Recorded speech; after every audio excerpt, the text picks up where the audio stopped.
It takes a keen eye to see the world like Eric Hartman.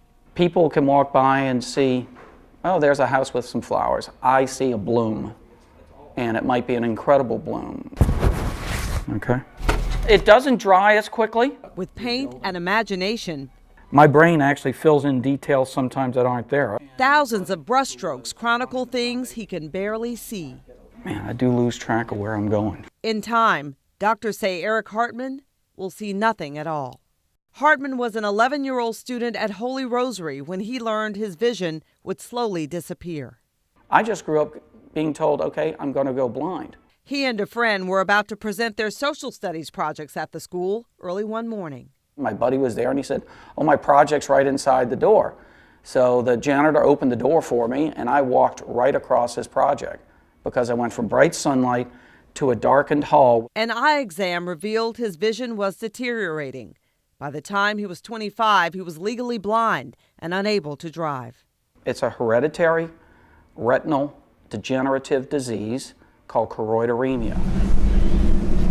Choroideremia strikes 1 in 50,000 people, mostly men.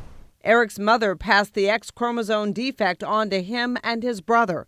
2 of his 4 sisters are carriers. It's like you're looking through a little tunnel and that's all you see. You just see straight ahead. You don't see anything in the periphery.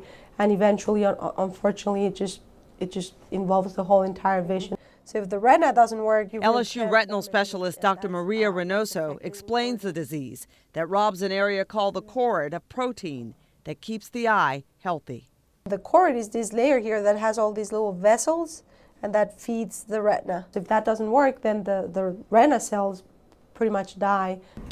This is a healthy eye on the left, looking through the retina, the orange glow of a choroid full of nutrients.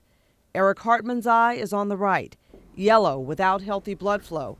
This is the macula, the central part of the vision. Only a small part of his central vision is left. This is what the average person sees. Hartman sees only this. To paint is an undertaking. I have to back up 15 feet to look at it to decide.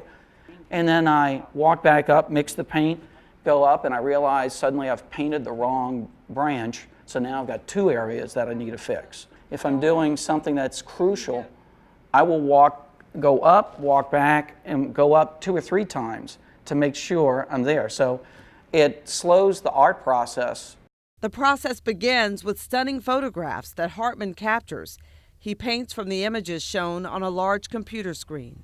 When I paint, I actually have a blinder because I use bright lights to one side, and I have a blinder that blocks that light. This is that side entrance to City Park from City Park Avenue. He has painted the places he loves painstakingly through a tunnel of vision. He is fighting to save what little sight he has. He's executive director of the Choroideremia Research Foundation. So there's about 6,000 people in the United States with it. And we formed our own foundation, and over the last 12 years, we actually have driven the research. We've been able to put the seed money out there for people who have young kids. In 5 years or so, they may be able to get this therapy and never go blind. In my case, depending on what vision I have left, I might be able to sustain what little I have left. But regardless, he continues doing what no one ever imagined he could, recording his own memories for others to share when and if his sight is gone. What's the absolute last image you want to see? You know, I love this area probably, the old bridge on Bayou St. John at Harding, just sitting out on that bridge. I love that view looking down at City Park. If I find what seems like a perfect spot, I take a moment, sit and savor, because, you know, who knows if I'll ever be able to see that. And I count myself fortunate to have been able to see it. Nancy Parker, Fox 8 News. Nature's an amazing thing. If you look at my website,